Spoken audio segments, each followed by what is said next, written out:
오늘 우리에게 주시는 말씀은 로마서입니다. 로마서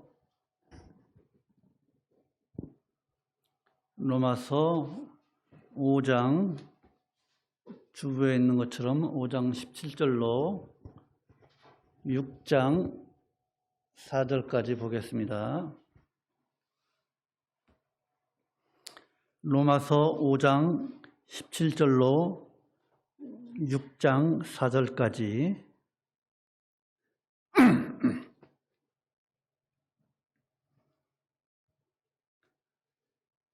받들어 봉독하겠습니다. 로마서 5장 17절로 6장 4절까지 한 사람의 범죄를 인하여 사망이 그 한 사람으로 말미암아 왕노릇하였은즉 더욱 은혜와 의의 선물을 넘치게 받는 자들이 한 분 예수 그리스도로 말미암아 생명 안에서 왕노릇하리로다. 그런즉 한 범죄로 많은 사람이 정죄에 이른 것 같이 의의 한 행동으로 말미암아 많은 사람이 의롭다 하심을 받아 생명에 이르렀느니라. 한 사람의 순종치 아니함으로 많은 사람이 죄인된 것 같이 한 사람의 순종하심으로 많은 사람이 의인이 되리라. 율법이 가입한 것은 범죄를 더하게 하려 함이라. 그러나 죄가 더한 곳에 은혜가 더욱 넘쳤나니 이는 죄가 사망 안에서 왕노릇한 것 같이 은혜도 또한 의로 말미암아 왕노릇하여 우리 주 예수 그리스도로 말미암아 영생에 이르게 하려 함이니라. 그런즉 우리가 무슨 말 하리요? 은혜를 더하게 하려고 죄에 거하겠느뇨? 그럴 수 없느니라. 죄에 대하여 죽은 우리가 어찌 그 가운데 더 살리요? 무릇 그리스도 예수와 합하여 세례를 받은 우리는 그의 죽으심과 합하여 세례 받은 줄을 알지 못하느뇨? 그러므로 우리가 그의 죽으심과 합하여 세례를 받음으로 그와 함께 장사되었나니 이는 아버지의 영광으로 말미암아 그리스도를 죽은 자 가운데서 살리심과 같이 우리로 또한 새 생명 가운데서 행하게 하려 함이니라. 아멘. 한 주간 동안 잘 지내셨습니까? 이렇게 건강한 모습 보니까 참으로 감사합니다. 우리가 작년 12월 26일 마지막 주일날 로마서를 보았죠. 그리고 이제 1월 달은 구약을 보았습니다. 이제 다시 또 2월 첫째 주일에 다시 로마서로 돌아왔습니다. 자, 그동안 또 우리가 한 달 이상 지났으니까 또 기억이 있는 분도 계시겠지만 한 번 더 기억을 되살리기 위해서 봅니다. 그동안의 로마서에 대해서 우리가 본 거에 대해서 한번 말씀을 드리고자 합니다. 로마서의 주제가 뭔가? 그것은 이신득의, 이신칭의, 이신득구 이렇게 여러 가지로 말씀드렸지만은 한 가지 이신득의, 즉 이신득의라는 것은 믿음으로 말미암아 의롭다함을 인정받는 것이다. 하나님으로부터 믿음으로. 자, 그러면 우리가 하나님으로부터 믿음으로 인해서 의롭다 하심을 인정을 받았는데 그걸로 끝인가? 뭔가 좀 좋은 게 있어야 할 거 아니겠습니까? 즉 믿음으로 의롭다 하심을 받은 우리 성도들에게 누리는 복이 뭔가? 인정받고 끝나는 것이 아니잖아요. 우리 성도들이 의롭다 하심을 인정받고 누리는 복이 무엇인가? 그것은 첫 번째로 하나님과 가까이 지내는 것이다. 하나님과 아주 친하게 지내는 것이다. 즉 하나님의 친백성이 되는 것이다. 하나님의 친백성이 됨으로 인해서 두 번째로는 천국을 소망하면서 사는 것이 우리 성도들, 즉 이신득이한 우리 성도들이 받는 복이다. 하나님과 친하게 지내고, 두 번째로는 뭐예요? 천국을 소망하면서 사는 것이 이신득이한 우리 성도들이 받는 복이라고 말씀을 드렸습니다. 그런데 우리 성도들이 복만 받습니까? 성도들에게 고난이 없습니까? 우리 중에서 고난이 없는 사람이 누가 있어요? 성도에게도 고난이 있다. 성도라고 해서 아예 고난이 없는 것이 아니다. 성도에게 고난이 있는데 그 고난은 하나님께서 성도들에게 정말로 참으로 믿는가, 아니면 가짜로 믿는가, 즉 참성도인가 거짓 성도인가를 가려내는 것이 바로 뭐다? 이 고난이다. 그래서 성도에게 있는 고난은 하나님께서 주시는 하나님의 그 시금석이다. 하나님께서 그 시금석, 고난을 통해서 참성도인지 거짓 성도인지를 가려내는 것이다. 하나님께서 가지고 계신 그 시금석이 우리에게 주시는 고난이다. 그런데 우리가 하나님으로부터 택함 받은 우리 성도들을 하나님께서 우리에게 고난을 주시지만은, 그러나 하나님께서 결국에는 우리를 사랑하시는데 사랑하시는 그 증거가 뭔가? 하나님께서 우리를 사랑하시는 그 증거는 예수 그리스도를 이 땅에 보내시고 우리의 죄값을 감당하기 위해서 십자가에 내어준 것, 이것이 하나님께서 택하신 백성 우리 성도들을 사랑하는 증거라고 말씀을 드렸습니다. 이것이 로마서 5장 전까지의 말씀이었습니다. 오늘은 5장 17절부터 6장 4절까지 말씀인데, 즉 성도는 죄에 대해서 죽었다. 오늘 말씀이 바로 그것이죠. 성도는 죄에 대해서 죽은 자라 라는 것을 오늘 우리가 한번 보고자 합니다. 자, 성도는 죄에 대해서 죽었다는 그 의미가 뭔지 살펴보고자 합니다. 첫 번째로 여러분, 우리 한 사람 한 사람 각자의 삶은 너무나도 중요합니다. 바울 사도는 지금 한 사람 아담의 죄로 많은 사람이 죄인이 되었고, 그러나 한 분 예수 그리스도로 그분의 의로운 행동으로 많은 사람이 의롭다 하심을 받고 영생을 얻었다라고 하는 말씀이 바로 오늘 본문 5장 18절부터 19절까지 말씀이에요. 한번 읽어볼까요? 다시 한번 시작.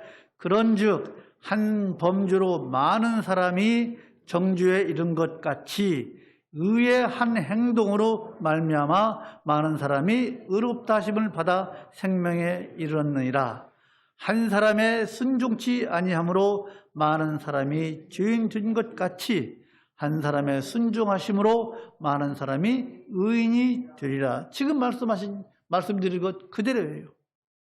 한 사람 아담으로 죄로 많은 사람이 죄인이 되었고, 한 사람 예수 그리스도의 의로운 행동으로 많은 사람이 의롭다 하심을 얻고 영생에 이르렀다는 거예요. 다시 말해서 아담의 죄가 모든 인류에게 전가되어서 사망이 들어왔고, 그것이 바로 원죄 아닙니까? 사망이 들어왔고, 한 분 예수 그리스도의 의로우신 행동, 그게 뭐예요? 십자가에서 죽으심으로 많은 사람이 의인이 되어 영원한 생명을 얻게 되었다는 것이 5장 18절로부터 19절 말씀입니다. 그 영생에 여러분과 제가 포함되어 있는 거예요. 믿으십니까? 그 영생에 우리 모두가, 예양성육의 모든 성도들이 영생에 포함되어 있는 거예요. 얼마나 감사해요. 이처럼 한 사람의 행동이 미치는 영향이 이처럼 큰 거예요. 그래서 우리 한 사람 한 사람의 삶, 우리 예양성육의 모든 성도들의 한 사람 한 사람의 삶이 얼마나 중요한지 몰라요. 우리의 삶도요, 많은 곳에 영향을 줍니다. 그렇잖아요?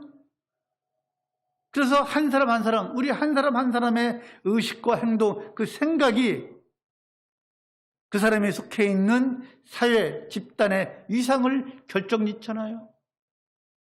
한 사람의 믿음으로 가족이 구원을 받습니다. 한 사람의 잘못된 실수로 인해서, 행동으로 인해서 많은 사람이 고통을 받습니다. 살인을 하고 도둑질을 하고 사기를 치고 흉령, 이런 걸 통해서 많은 사람들이 고통을 당합니다. 그렇잖아요. 그래서 우리 성도는요, 여러분과 저는요, 사람들에게 감동을 주고 감화를 주고 또 빛과 소금과 같은 그런 삶을 우리가 살아서 나부터 올바른 신앙, 올바른 사회인이 되어야 될 줄로 믿습니다. 그래야 우리가 속해 있는 사회가 올바른 사회가 될 줄로 믿습니다. 교회도 마찬가지예요. 교회도 한 사람 한 사람이 바른 신앙으로 나아갈 때에 그 교회가, 그 교회의 위상이 결정되는 거예요. 그 교회의 모습이 결정되는 거예요. 그래서 우리 한 사람 성도, 한 사람 한 사람의 삶이 그만큼 중요한 거예요. 두 번째로 여러분, 이제 말씀이 조금씩 어려워질 겁니다. 로마서 하면은 다들 어렵다고 하잖아요. 최대한 제가 노력을 해서 쉽게 여러분에게 말씀을 드리겠습니다. 두 번째로 여러분, 율법의 기능은 우리가 다 알고 있잖아요. 율법의 기능이 뭐예요? 죄를 깨닫게 하고 또 뭐예요? 예수 그리스도로 인도하는 게 율법의 기능이라고 말씀드렸잖아요. 자, 율법의 기능은 이처럼 우리 죄인들을 예수 그리스도로 인도하는 거예요. 오늘 말씀이 그거예요. 오늘 본문 20절 말씀은 같이 한번 읽읍시다. 20절 시작. 율법이 가입한 것은 범죄를 더하게 하려 합니다. 그러나 죄가 더한 곳에 은혜가 더욱 넘쳤나니. 여러분, 이 말씀을 많이 들어보셨을 거예요. 그러나 이 말씀에 대해서 명확한 개념, 이게 무슨 말이지? 죄를 더하는 곳에 은혜가 넘친다? 오늘 이 문제를 한번 풀어보십시다. 바울 사도는요, 율법이 가입한 것은 범죄를 더하게 하려 함이라고 쭉 얘기합니다. 그러나 죄가 더한 곳에 은혜가 더욱 넘쳤다고 말씀하고 있죠. 이 말은요, 잘 들으십시오. 이 말은요, 율법으로 인해서 사람들이 더 죄를 많이 짓게 되었다는 말씀이 아닙니다. 율법이 사람들에게 죄가 무엇인지를 알게 해서, 즉 죄가 뭔지를 깨닫게 해서 죄의 심각성을 알게 하려는 것이다. 죄의 심각성, 죄가 얼마나 심각한 것인지. 즉, 들으십시오. 율법으로 인해 인간의 죄가 드러나게 되었다는 거예요. 율법으로 인해서. 여러분, 예를 들을게요. 지난번에 한번 들은 예인데, 길이 새로 났습니다. 거기에 아스팔트를 쫙 깔았어요. 그리고 가운데에 노란 줄로 이렇게 주황선이 그어져 있어요. 근데 사람들이 그냥 무단 횡단을 하는 거예요. 여기서 건너가고 저기서 건너가고. 그런데 어느 날 갑자기 신호등이 세워지고 신호등 자리에 뭐가 있어요? 횡단보도가 생겼어요. 그것이 신호등과 횡단보도가 생긴 이후부터는 어떻게 돼요? 그 신호에 따라서 파란 불일 때 건너야 되고 빨간 불일 때는 서야 되고, 그것을 어기면 어떻게 돼요? 도로교통법 위반이잖아요. 무단 횡단으로 걸리잖아요. 그런 것처럼 율법으로 인해서 우리 인간의 죄가 드러나게 됩니다. 즉, 도로에 횡단보도와 신호등이 없을 때는 무단 횡단을 해도 아무 문제 없어요. 즉, 율법이 없을 때에는 법에도 죄를 죄로 여기지 않았습니다. 한번 볼까요? 로마서 5장 13절 보십시다. 바로 위에 있죠. 로마서 5장 13절 도로에 신호등이 생기기 전이라고 생각해 보십시오. 13절 시작. 죄가 율법 있기 전에도 세상에 있었으나 율법이 없을 때에는 죄를 죄로 여기지 아니하느니라. 쉽게 얘기해서 신호등이나 횡단보도가 없을 때는 무작정 건너도 아무로 누가 제지하지 않아요. 그러나 신호등과 횡단보도가 있을 때는 그 신호에 맞춰서 움직여야 돼요. 그런 것처럼 율법이 없을 때는 죄를 죄로 여기지 않았습니다. 그러나 율법이 주어진 후에는 사람들의 죄가 이제 드러나게 됩니다. 그것이 로마서 7장 7절로부터 24절에 쭉 나와 있는 말씀인데 읽지는 않겠습니다. 어쨌든 이처럼 하나님께서 왜 죄가 드러나게 하셨느냐? 도로에 횡단보도 걷지 말고 신호등 걷지 말고 차도 맘대로 다니고 사람도 왔다 갔다 횡단하고 하게 놔두지 왜 갑자기 신호등을 세우느냐? 즉 왜 하나님께서 율법을 주셔서 죄가 드러나게 하느냐? 그것이 바로 율법의 목적이에요. 우리에게 주신 율법에 주신 목적이에요. 여러분, 신호등을 세우고 횡단보도를 세운 것이 꼭 무단 횡단하는 사람들, 그 사람을 신호등을 만들어서 사람에게 도로교통법을 위반하기 위해서 만든 거예요? 아니잖아요. 안전을 위해서 만든 거 아닙니까? 마찬가지로 율법을 주신 것은 죄를 드러내서 죄가 죄인 것을 알게 해서 그 사람을 정죄하게 하기 위한 것이 아니에요. 너 죄인이야, 너 죄졌어 라고 정죄하기 위한 것이 아니라 인간들이, 우리들이 이 율법을 통해서 내가 죄인임을 깨닫고 회개하고 예수 그리스도께 나와서 예수 그리스도를 믿는 것이 구원의 방법이라는 것을 알게 하기 위해서 율법을 주신 거예요. 아멘입니까? 예수 그리스도를 알게 하기 위해서, 예수 그리스도를 알고 구원을 받게 하기 위해서 우리에게 율법을 주신 거예요. 그래서 율법의 궁극적인 목적은 뭐예요? 죄인된 우리 인간들에게 예수 그리스도의 은혜를 입게 하기 위한 거예요. 신호등이 사람들의 안전을 위해서 세운 것처럼 예수 그리스도의 은혜를 입게 하기 위해서 우리에게 율법을 주신 거예요. 이해가 좀 됩니까? 그래서 바울은요, 갈라디아서 3장 보십시다. 갈라디아서 3장 24절. 갈라디아서 3장 24절 보십시다.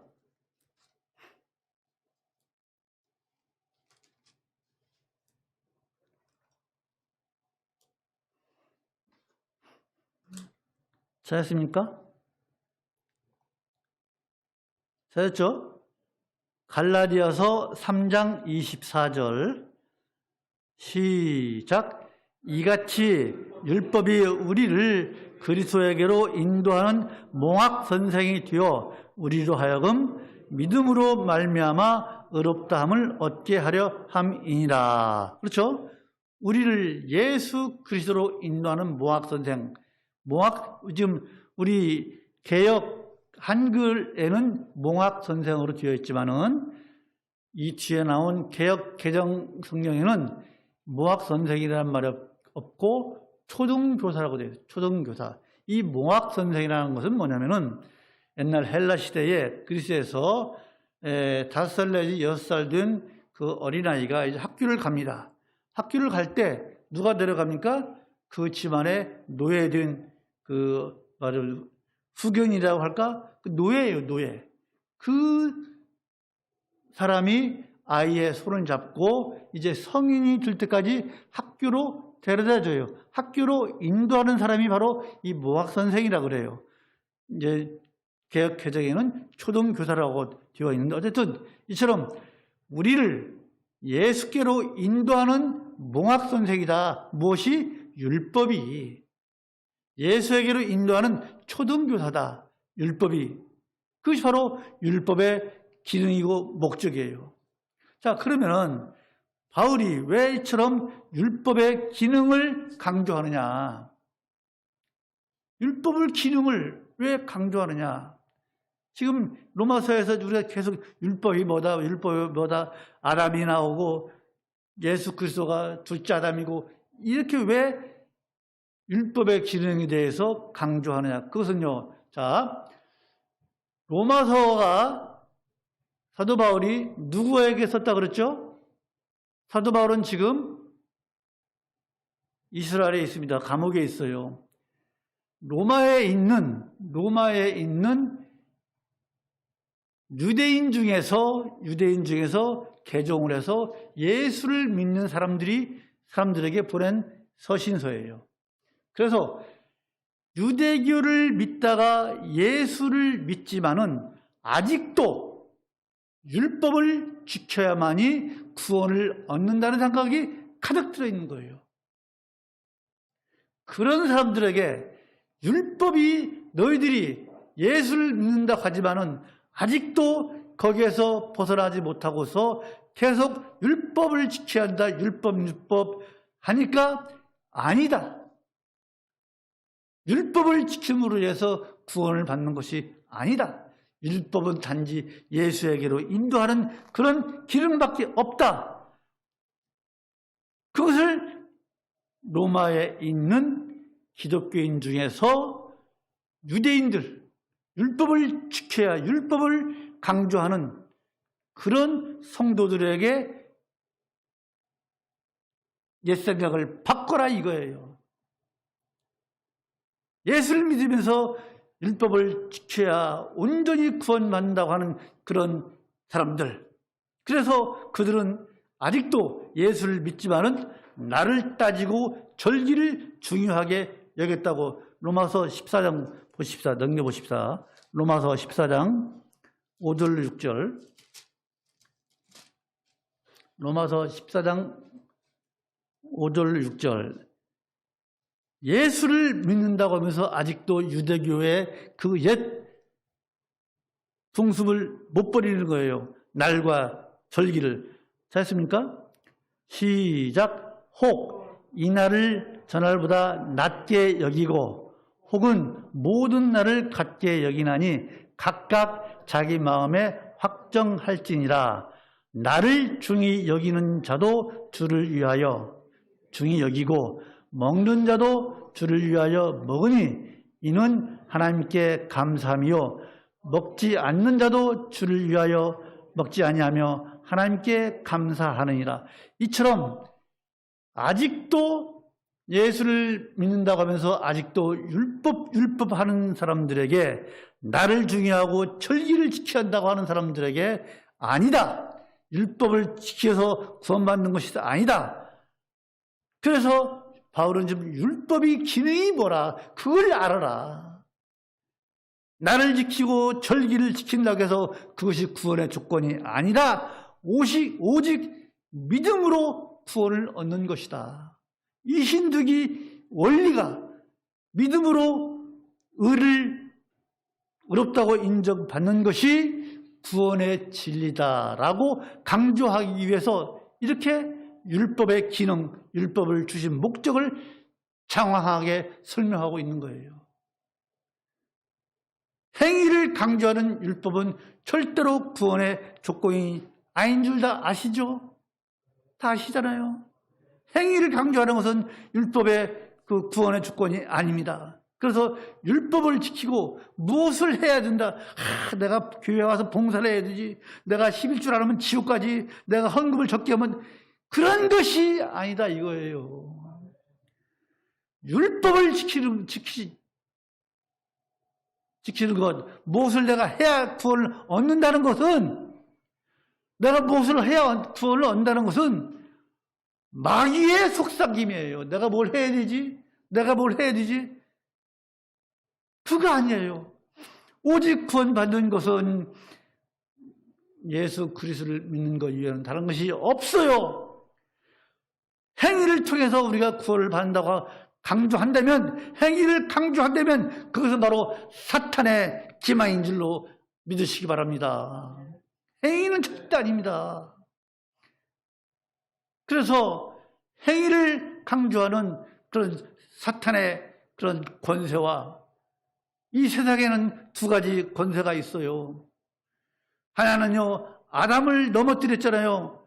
아담을 넘어뜨린 죄와 사망을 주관하는 사탄의 권세가 있고, 다른 하나는 우리 주 예수 그리스도로부터 나오는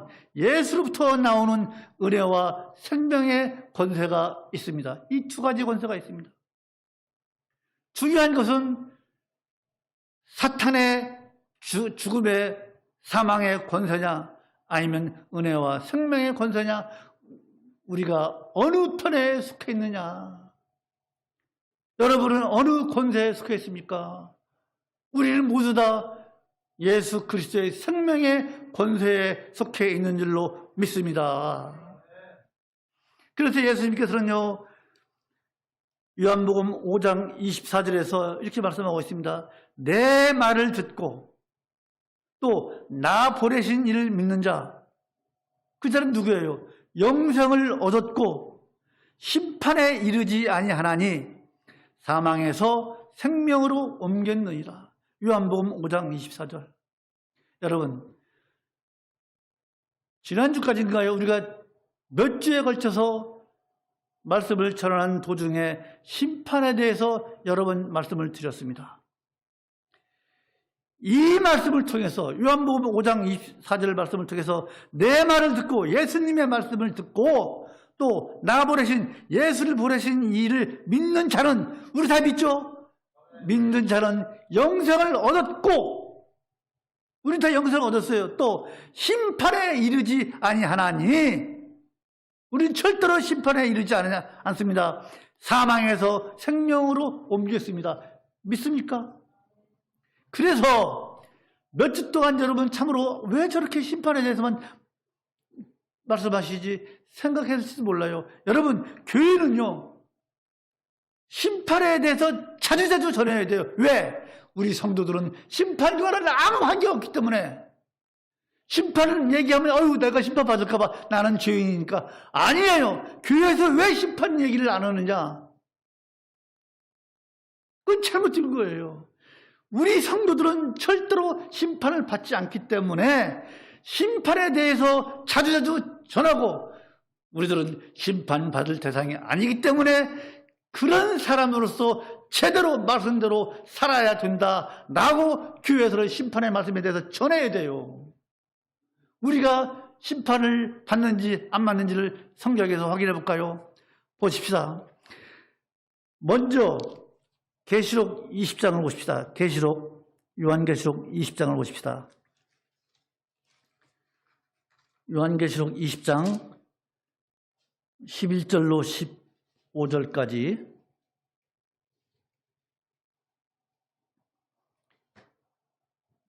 잘했습니까? 자, 11절부터 15절까지 전체 같이 읽읍시다. 시작.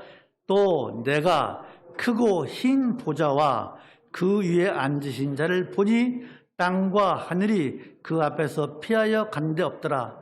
또 내가 보니 죽은 자들이 물론 대수하고 그 보좌 앞에 섰는데 책들이 펴 있고 또 다른 책이 펴졌으니 곧 생명책이라.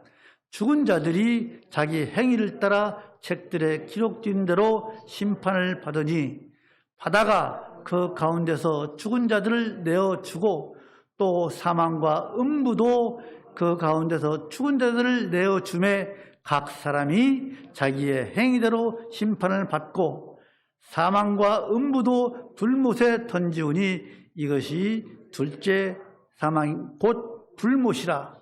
누구든지 생명책에 기록되지 못한 자는 불못에 던지우리라. 이 백보자 심판은 뭐예요? 우리 성도들과는 아무 관계없는 심판이에요. 믿지 않는 사람들에 대한 심판을 말씀하고 있는 거예요. 그래서 여러분 각자 성경책을 갖고 다니면서 써놔야 돼요. 이것은 백보자 심판은 성도의 심판이 아니다. 대신 고린도 후서를 봅시다. 고린도 후서 5장 10절. 고린도 후서 5장 10절 보십시다. 고린도 후서 5장 10절.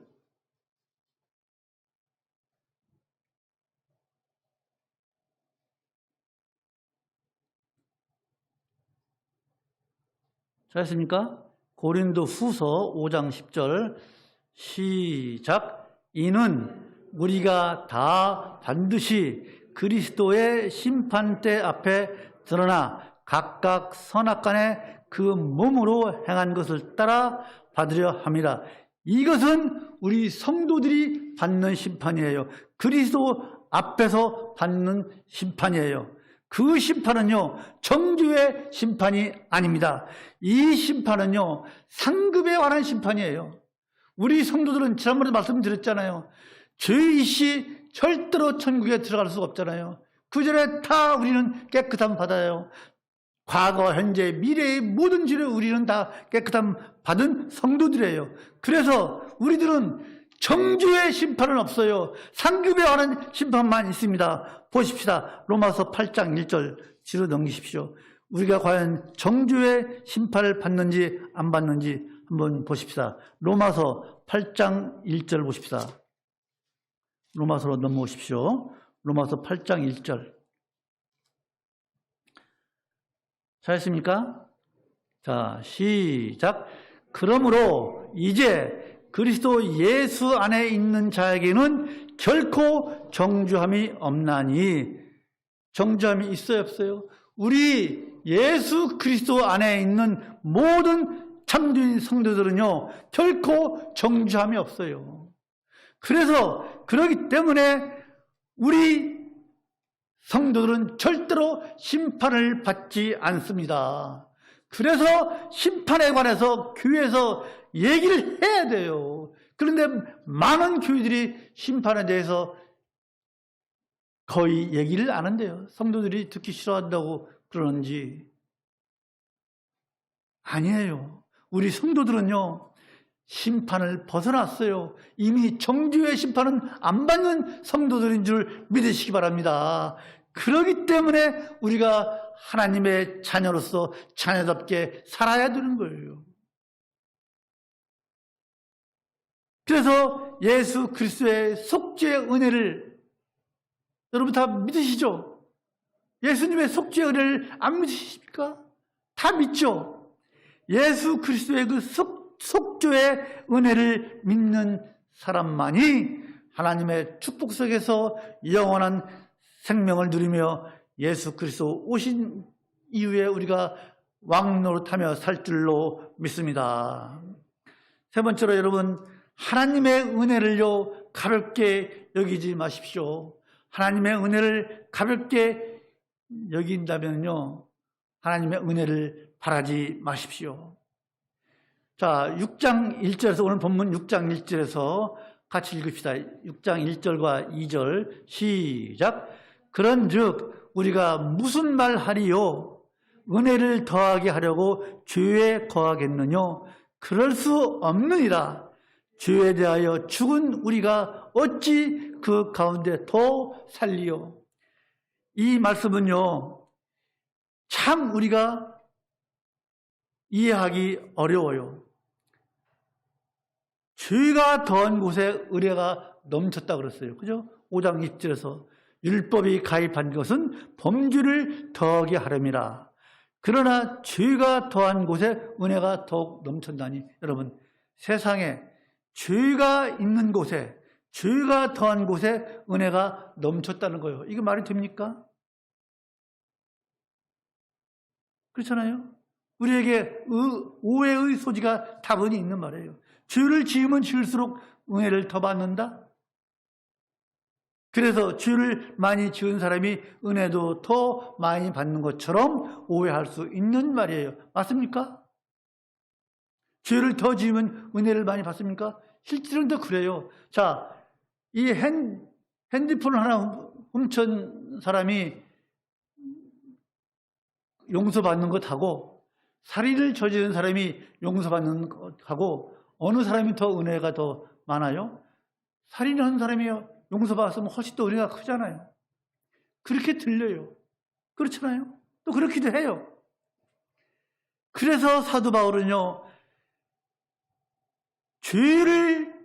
은혜를 더하게 하려고 주에 거하겠느냐? 은혜를 받으려고 주를 지켰느냐? 2절, 그럴 수 없다. 주에 대하여 죽은 우리가 어찌 그 가운데, 주 가운데 더 살려고 하느냐? 이렇게 좀 말씀하고 있습니다. 사도 바울은 단호하게 그럴 수 없다고 말씀하고 있지 않습니까? 6장 1절에서 주에 거하다는 말은요, 헬라어로 에피메노멘티 하마르티아. 이 하마르티아라는 것은 주예요. 주에 거하겠느냐. 이게 에피메노멘트라는 것은 뭐냐면은 같이 살다, 즉 더불어 산다, 그런 뜻이에요. 주와 더불어 살겠느냐, 그런 뜻이에요. 은혜를 받으려고 주와 더불어 살겠느냐. 여러분, 은혜 받으려고 맨날 주 짓고 살겠습니까? 예수 믿고 구원받은 우리 성도들이 주와 더불어 살아서 되겠습니까? 그 얘기예요. 우리 성도가 죄를 보고 대항해서 싸워서 이겨야지, 온갖 죄를 지으면서 그렇게 사는 사람에게 하나님께서 은혜를 베푸시겠습니까? 그거예요. 하나님께서 은혜를 베푸시겠습니까? 주와 더불어 사는 사람에게? 아니에요. 하나님의 은혜도요, 제한이 있습니다.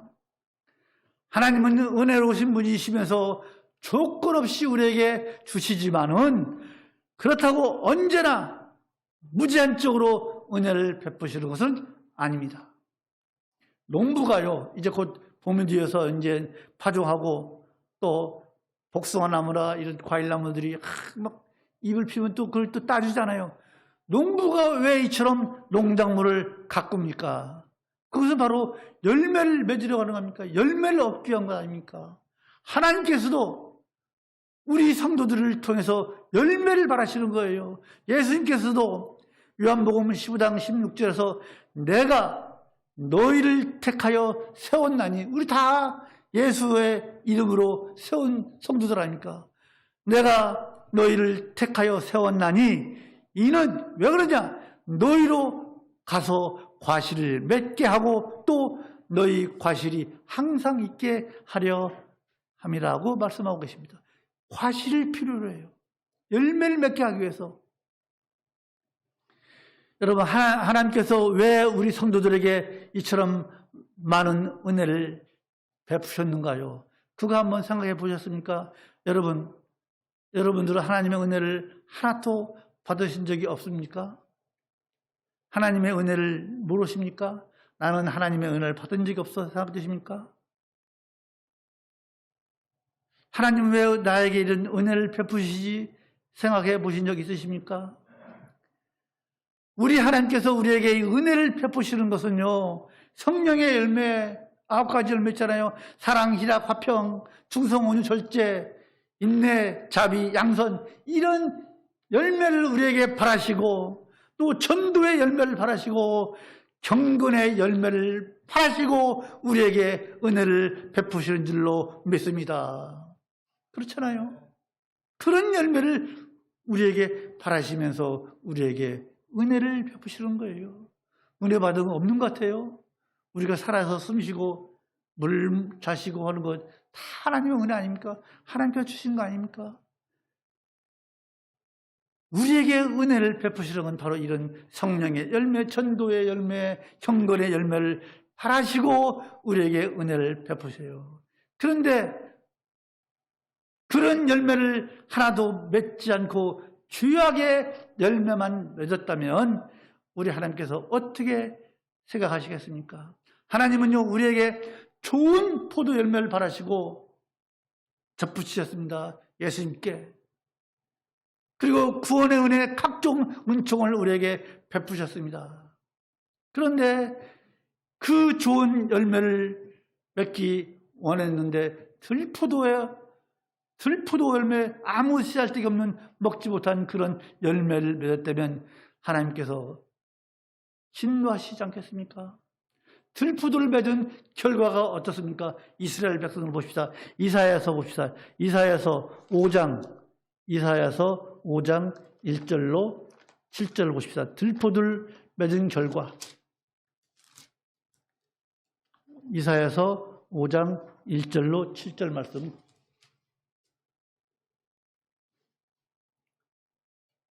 제가 읽을 테니까 여러분 조용히 목독하십시오. 이사야서 5장 1절로 7절입니다. 읽겠습니다. 내가 나의 사랑하는 자를 위하여 노래하되 나의 사랑하는 자의 포도원을 노래하리라. 나의 사랑하는 자에게 포도원이 있으며 힘이 기름진 산에로다. 땅을 파서 돌을 제하고 극상품 포도나무를 심었도다. 이스라엘. 그 중에 망대를 세웠고 그 안에 술틀을 팠었도다. 좋은 포도를 맺기를 바랐더니 들포도를 맺혔도다. 예루살렘 거민과 유다 사람들아 구하노니 이제 나와 내 포도원 사이에 판단하라.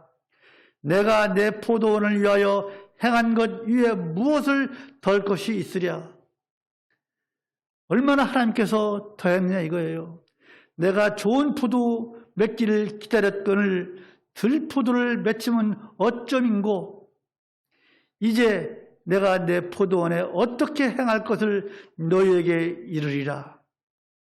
내가 그 울타리를 걷어 먹힘을 당케 하며 그 담을 헐어 짓밟히게 할 것이요. 내가 그것으로 황무케 하리니 다시는 가지를 자름이나 북을 돋지 못하여 진려와 형극이 날 것이며 내가 또 구름을 명하여 그 위에 비를 내리지 말라 하리라 하셨으니 대저 만군의 여호와의 포도원은 이스라엘 족속이요 그의 기뻐하시는 나무는 유다 사람이라. 그들에게 공평을 바라셨더니 도리어 포악이요 그들에게 의로움을 바라셨더니 도리어 부르짖음이었도다. 들포도를 맺은 결과 하나님의 심판만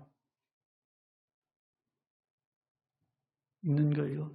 하나님은요 이스라엘을 출애굽시켜가지고 그들을 선민으로 삼고 율법을 주시고 가나안 땅을 주시고 은혜를 베푸셨습니다. 그래서 이스라엘 사람들은요 의의 열매를 맺어 좋은 포도로 열매를 맺어서 하나님께 영광을 돌려야 했지만은 온갖 우상 숭배하고 하나님을 시험하고 하나님을 원망하고 그런 들포도 죄악의 열매만 찰떡 맺었습니다.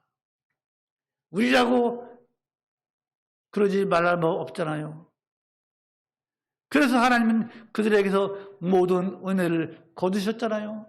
이방 민족을 통해서 아수르를 통해서 북이스라엘을 주전 722년에 망하게 하고 136년 후에 주전 522년에 바벨론을 통해서 남유다를 완전히 망해버리게 하잖아요. 그대로 이스라엘이라는 나라는 이 지구상에서 나라로서의 명맥은 유지하지 못했어요. 겨우 언제 1948년 5월 달에 유엔에서 이제 팔레스타인에 이스라엘이라는 나라를 정착시켜서 그때서야 이스라엘이라는 나라가 나라로서의 모습을 보이는 거예요. 무서운 거예요. 여러분, 하나님의 은혜를 무시하고 우리가 계속 죄 가운데 있다면, 죄 가운데 더불어 산다면 우리 처지도 어떻게 될지 몰라요. 하나님은요 은혜로 여기지 않고 가볍게 여기는 그런 자들에게 은혜를 더 이상 베풀지 않은 줄로 압니다. 오히려 심판하신 줄로 압니다. 우리가 봤잖아요. 성경을 통해서. 따라서 우리 성도가요 죄짓는 생활을 우리가 계속 한다면 하나님의 은혜를 기대하지 마십시오.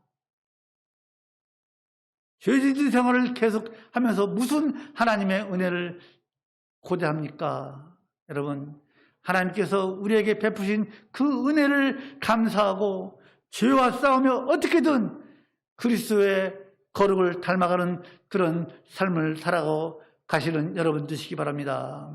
그럴 때 우리 하나님께서 더 풍성한 은혜를 공급하여 주실 줄로 믿습니다. 마지막으로 이제 오늘은 조금 이 말씀이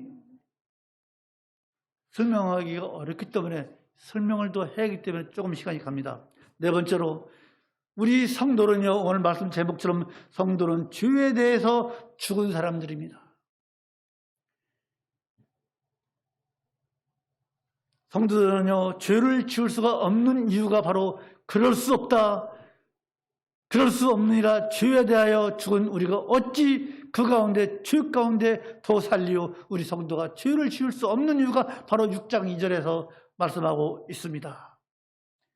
이 말씀은요, 우리가 예수 믿기 전에는요, 죄 가운데 죄에 대해서 살았다는 거예요. 죄에 대해서 죽었다는 건 뭐예요? 죄에 대해 죽었다는 것은요, 죄가 죽은 사람을 지배합니까? 지배하지 못합니까? 사람이 죽으면요, 죄가 지배를 못합니다. 예를 들어서 다 아시는 것처럼 아무리 흉악한 강도라 하더라도 그 사람이 자살해버렸던가 어서 죽었어요.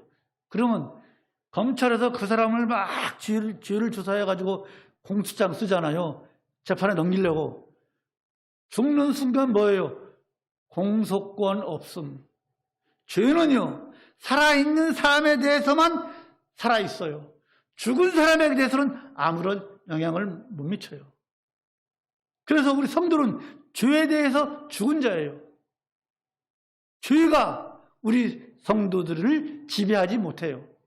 죄는요, 살아있는 사람만 지배하는 거예요. 우리가 죽어봐요. 어떻게 죄가 우리를 지배합니까? 그런 것처럼 죄는 살아있는 사람에 대해서만 지배하는 거예요. 그렇기 때문에 우리 성도는 죄에 대해서 죽었다는 거예요. 이해가 됩니까? 죄에 대해서 죽었다. 내가 멀쩡히 살았는데 왜 죽어? 우리 성도는 죄에 대해서 죽었다는 것은 죄가 우리를 지배하지 못한다는 거예요. 우리에게는 사탄이 하나님께 아무리 상소하고 공소를 해도 하나님께서 받아들이질 않아요. 왜? 우리는 죄에 대해서 죄가 우리를 지배하지 못하기 때문에. 죽은 사람을 여러분 감옥 보내는 거 봤습니까? 못 보내잖아요. 그렇죠? 못 보내. 죽은 사람에게는 죄가 어떻게 하지 못하는 거예요. 그러면요, 자, 죄에 대해서 죽었다고 하는데 우리가 언제 죄에 대해서 죽었습니까? 멀쩡히 살아있잖아요. 그것은요, 우리가 3절에서 그 해답이 나와요. 3절 같이 읽읍시다. 본문 3절 시작. 무릇 그리스도 예수와 합하여 세례를 받은 우리는 그의 죽으심과 합하여 세례 받은 줄 알지 못하느냐. 이게 답이에요. 우리가 언제 죽었는가? 그것은요, 그리스도가 죽을 때 함께 죽었다는데 맞아요? 예수님은 2000년 전에 죽으셨는데 우리는 멀쩡히 살아있는데, 이 말씀을 이해하려면요, 3절 말씀을 이해하려면요, 이걸 알아야 돼요. 대표성 원리와 연합의 원리, 들어보신 분도 계시고 처음 듣는 분도 계실 거예요. 대표성의 원리와 연합의 원리, 그걸 이제 설명하고자 합니다. 아담의 죄는요, 아담이 하나님께서 먹지 말라는 선악과를 먹은 것, 하나님의 명령을 어긴 것, 아담의 죄는요, 아담의 개인 죄가 아니에요. 개인의 죄가 아니에요. 아담의 죄는요, 그 이후로부터 태어난 모든 사람에게 그 죄가 전가되는 거예요. 모든 인류의 대표예요, 아담은. 그러나 우리 예수 그리스도는요, 예수님께서 십자가에 죽으신 것도 예수를 믿는 모든 사람의 죄를 담당하고 죽으셨잖아요. 즉 예수님은 믿는 사람들의 대표예요. 아담은 모든 사람의 대표예요. 우리 예수님은 믿는 성도들의 대표예요. 이것이 대표성의 원리예요. 그렇죠? 그것은 설명이 되었죠. 자, 그러면 우리가 언제 죽었느냐? 언제 죄에 대해서 죽었느냐? 즉, 죄가 지배를 못하느냐? 그것은요, 예수님께서 죽으신 것을 우리의 죽음으로 간주하는 게 있어요. 그게 뭐예요? 그것이 바로 세례예요. 세례. 예수를 믿는 우리들은 죽음을 경험하지 않고, 우리가 죽었어요? 안 죽었잖아요.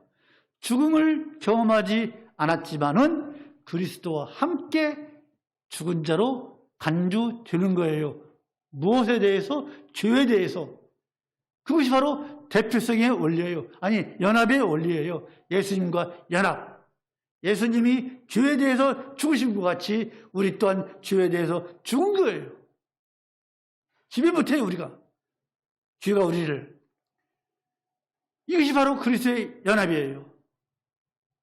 이 원리, 그리스도와의 연합의 원리를 설명하기 위해서 필요한 것이 바로 이 세례예요. 여러분, 우리가 세례 받잖아요. 물로 이렇게 세례 받던가, 침례교에서는 전체, 몸의 전체를 침례하잖아요. 우리가 받는 이 물로 뿌리는 세례는 적수 세례라고 그래요. 물 뿌리는 거. 침례교는 전체 다 몸을 다 물에 빠뜨리는 것이 그건 침례. 이 세례 의식은 똑같은 거예요.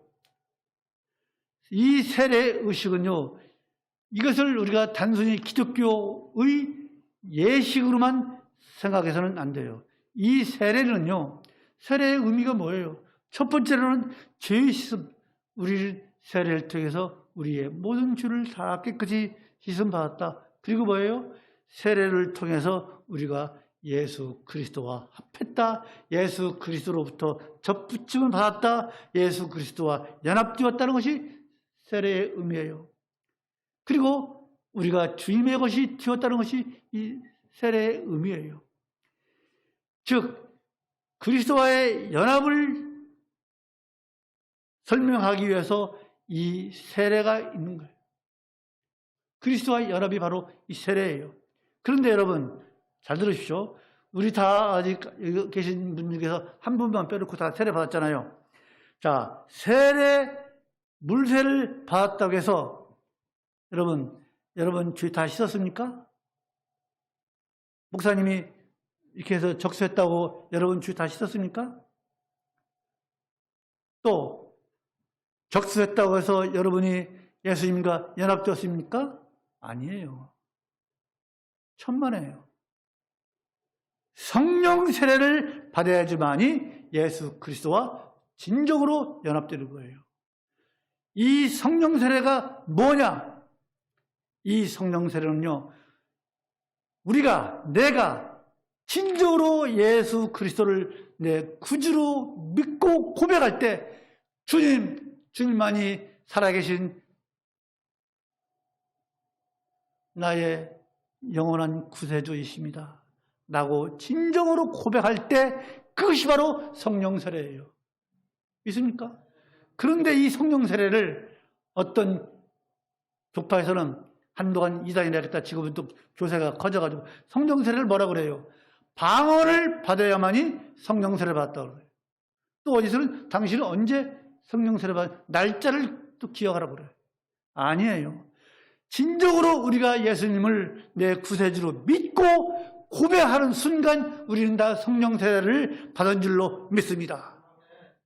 그게 성령 세례예요. 그럴 때 진정으로 믿고 고백할 때 우리의 죄는 다 씻음받고 예수 그리스도와 연합되는 줄로 믿습니다. 그 고백을 통해서 예수 그리스도가 나의 구세주인 것을 고백을 통해서 우리 안에 내주하시는 성령께서 나와 예수 그리스도를 연합하게 하고 그 고백을 통해서 시간과 공간을 초월해서 예수 그리스도와 함께 죄에 대해서 죽고, 즉 죄가 우리를 지배하지 못하고 예수 그리스도의 부활에 동참하고 하나님께 대해서 살게 되는 거예요. 죄에 대해서 죽고 하나님께 대해서 사는 거예요. 하나님께 대해서 사는 것은 뭐예요? 하나님의 말씀의 지배를 받는 것이 하나님께 대하여 사는 거예요. 이렇게 되는 거예요. 모르겠습니다. 제가 지금 쉽게 설명하려고 그러는데 이것은 쉽게 받아들이지 않을지도 몰라요. 그러나 언젠가는 이 말씀이 이해가 될 줄로 믿습니다. 그래서 이것이 신비예요. 미스테리. 어떻게 2000년 전에 죽은 예수 그리스도와 내가 연합되어 있느냐? 내가 이렇게 붙어 있느냐? 그것은 세례를 통해서 진정으로 예수 그리스도를 나의 구세주로 믿고 고백을 통해서 예수 그리스도와 나는 연합되고 나는 죄에 대해서 죽고 즉 죄가 나를 지배하지 못하고 하나님께 대해서 살았다. 하나님의 말씀의 지배를 받고 산다. 이것이 신비한 일이잖아요. 그리고 이 연합의 진리는 우리 하나님께서 정하신 거예요. 이 세례를 통해서. 이것이 우리가 죄에 거할 수 없는 이유예요. 죄와 더불어 살 수 없는 이유예요. 그럴 수 없느니라 죄에 대하여 죽은 우리가 죄에 대해서 죄가 우리를 지배하지 못하는 우리가 어찌 그 죄 가운데 더 살리요. 우리가 죄를 지을 수 없는 이유가 바로 여기에 있는 거예요.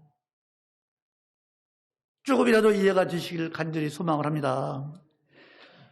여러분, 그러나 우리가 세상을 살고 있는 동안에 죄를 안 짓습니까? 오늘 아침에도 죄를 짓고 앞으로도 죄를 질 거예요.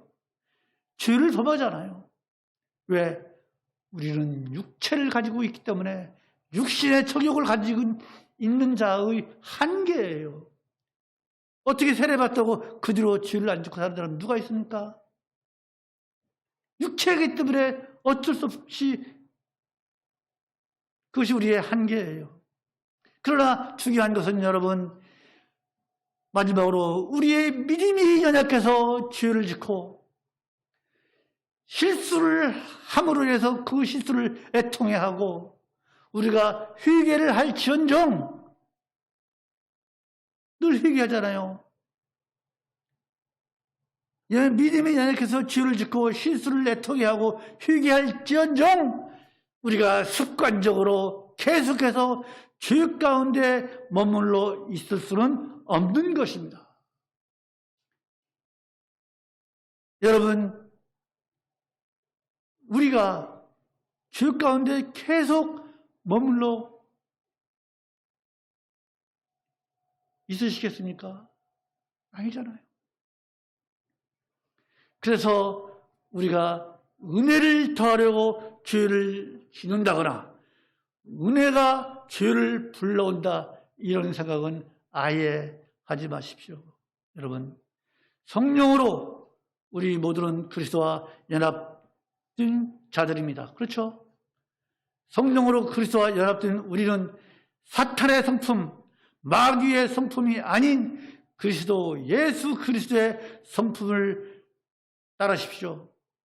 그래서 습관적으로 죄 짓는 일에서 떠나시기를 간절히 소망합니다. 그래서 우리 모든 성도는요, 예수 안에서 죄에 대하여 죽은 자이고 죄의 지배를 받지 않는 자로서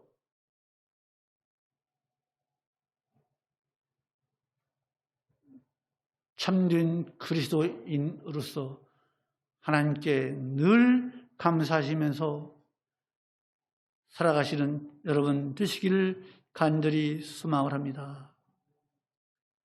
마치겠습니다. 거룩하신 하나님 아버지, 은혜를 감사합니다. 우리 성도는 죄에 대해서 죽은 자다. 이 말씀이 어떤 의미가 있는지, 우리는 죄가 우리를 지배할 수 없는 그런 신분의 사람들입니다. 그런 신분의 사람인 것을 이제 깨달았사오니 하나님 아버지, 우리가 육체 가운데 살고 있지만은 죄를 지을 때마다 즉시 아버지 앞에 회개하고 계속해서 반복적으로 죄 가운데 있지 않는 저희를 되게 하여 주셔서 주님의 참된 백성으로서의 삶을 살아갈 수 있도록 은혜를 베풀어 주시옵소서. 예수님의 이름으로 기도하옵나이다. 아멘.